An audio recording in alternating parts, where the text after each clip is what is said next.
Les amis, ça fait plus de 30 ans que ça dure, environ 10 millions de morts.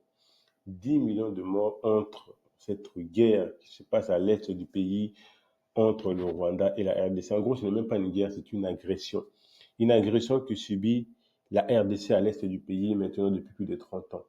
Plus de 10 millions de morts. C'est l'équivalent en tout cas de la population du Danemark qui a été rayée de la carte. Heureusement, en tout cas, la population quand même congolaise à l'est du pays reste combative. Ils ne veulent pas en tout cas lâcher leur terre aussi facilement à l'armée rwandaise via le M23. Le M23 n'est qu'une vitrine que le Rwanda utilise pour pouvoir agresser la RDC. Bien évidemment, comme toujours, et comme je l'ai dit toujours dans mes vidéos, l'ennemi numéro un des Africains, c'est les Africains eux-mêmes. L'armée rwandaise, bien évidemment, utilise certains Congolais corrompus qui n'ont pas de dignité pour pouvoir s'attaquer à leur pays. Ils mettent quelques Congolais corrompus qui n'ont pas de dignité, je me répète une fois de plus. Derrière ces Congolais-là, vous avez l'armée rwandaise, représentée par le M23, qui vont agresser l'Est du pays en RDC. En fait, je voudrais vous partager notamment ce grand monsieur Charles Onana, je ne sais pas si vous le connaissez, et notamment ce live qui est très très important, qui a eu lieu il y a quelques jours entre Charles Onana et Idriss Aberkane qui traite justement du sujet de la RDC et notamment en fait les solutions, parce que le plus important c'est les solutions. Quelles sont les solutions pour pouvoir justement mettre fin à cette guerre? Et comme je dis souvent, et je me répète encore une fois de plus, la solution viendra toujours des Congolais eux-mêmes. Malheureusement aujourd'hui, les Congolais, la RDC bien évidemment, c'est un peuple qui est endormi par des distractions. Quand il s'agit de futilité, quand il s'agit, je vous dis, des sujets vraiment qui n'ont ni tête ni queue, les Congolais sont des champions. Par contre, quand il s'agit des vrais sujets qui peuvent vraiment libérer le pays, parce qu'en fait, Dieu, vu que le Congolais aime tellement prier, hein, Dieu a déjà béni ce pays. Le Créateur a déjà béni ce pays. Parce que je dis toujours que la RDC, c'est la Banque mondiale en matière de ressources naturelles. Aujourd'hui, certaines personnes disent même que la libération de l'Afrique, le développement de l'Afrique viendra de la RDC. C'est vraiment un pays qui est stratégique en matière de ressources naturelles. Vraiment, même les Congolais eux-mêmes ne sont pas conscients de l'importance de leur pays, du poids que leur pays pèse sur vraiment la scène internationale.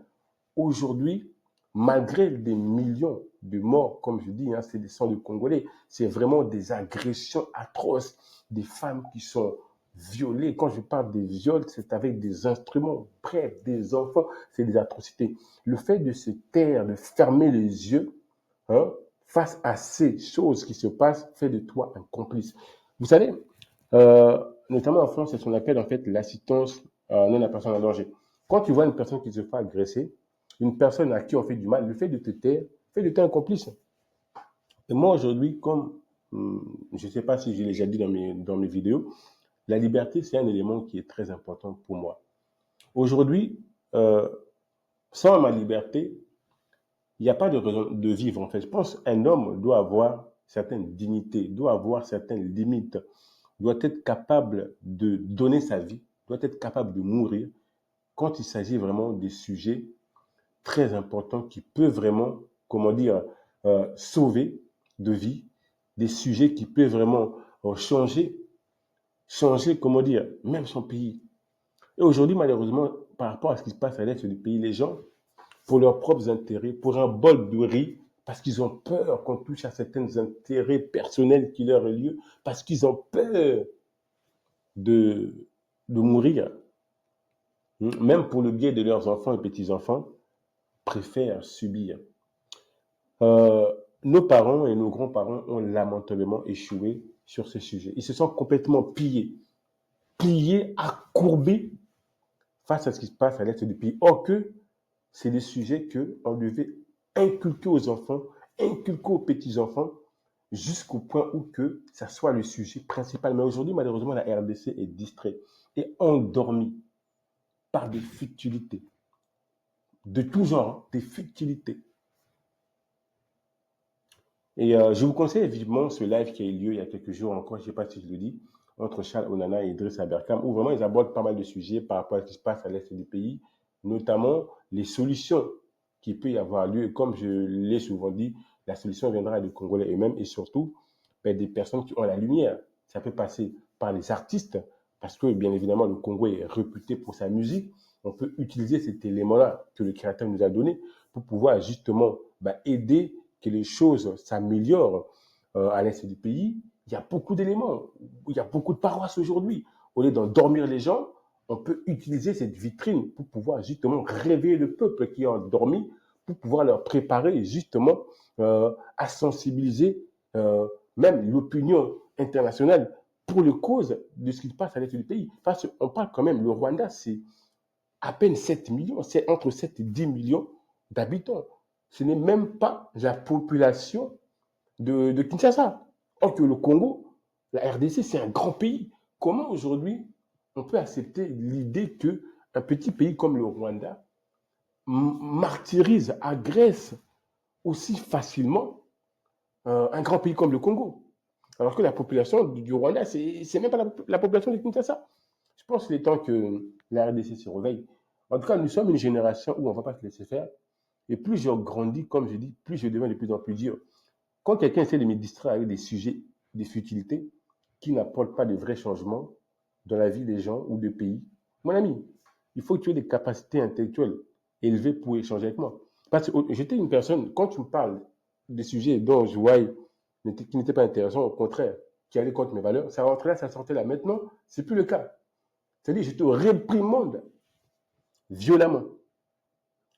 Encore plus si tu n'as pas de crédibilité. L'heure est grave, les amis. En tout cas, je vous conseille vivement ce live qui est très, très intéressant. Ça vous permettra de connaître réellement qu'est-ce qui se passe à l'est du pays, notamment les enjeux, pourquoi ce pays, aujourd'hui, c'est vraiment l'élément le plus important qui va permettre à ce que l'Afrique se développe, voilà, rapidement. Pourquoi aujourd'hui, certaines éléments étrangers préfèrent dealer avec le receleur qui est le Rwanda que plutôt de dealer avec le gouvernement congolais. Pourquoi aujourd'hui le gouvernement congolais est dans l'incapacité de réagir face à l'agression? Parce que simplement, il faut une volonté politique, il faut une détermination, il faut vraiment être prêt à s'engager, il faut de la confiance, il faut arrêter de se détruire de l'intérieur. Comme je dis souvent, un pays n'est détruit de l'extérieur si elle est déjà détruite de l'intérieur. Vu que les gens préfèrent se détruire de l'intérieur, préfèrent être dans les futilités, préfèrent être dans des choses qui ne vont pas forcément changer la vie des gens, le receleur, lui, continue son travail. Il dit, OK, c'est un peuple qui est endormi. Donc, en tout cas, ce live-là, dont, voilà, celui-là, qui tire les ficelles au Congo, vous aurez tous les éléments, notamment les pourquoi de cette guerre, les, les solutions, et surtout, en fait, nous sommes dans une période où vraiment c'est une opportunité pour la RDC de tirer son épingle du jeu et de sortir vraiment victorieux de cette guerre. Parce que là, c'est Trump qui est au pouvoir. En fait, s'il y a une bonne volonté, une fois de plus, de la part des politiques de la RDC, et surtout s'il y a une détermination, et surtout, en fait, s'il n'y a plus cette mentalité, je dirais, où la vie, ça reste simplement à moi, mais, parce que tant que toi, tu as à manger, ton père, ta mère, ta tante, ta famille, c'est bon, le monde s'arrête là. Ok, non, non, non, la vie, c'est beaucoup plus que ça. La vie, c'est beaucoup plus que toi, ta famille, c'est beaucoup plus que ça, la vie. Bref, je vous conseille vraiment de vivement regarder ce live-là, il y a beaucoup d'éléments, et vous comprendrez aussi les solutions, en fait, c'est pas compliqué. Bref, ça sera tout pour cette vidéo, les amis. Et moi, je vous dis à la prochaine vidéo. Dès que je parle de ce pays, j'ai mal à la tête. J'ai mal à la tête. Bref,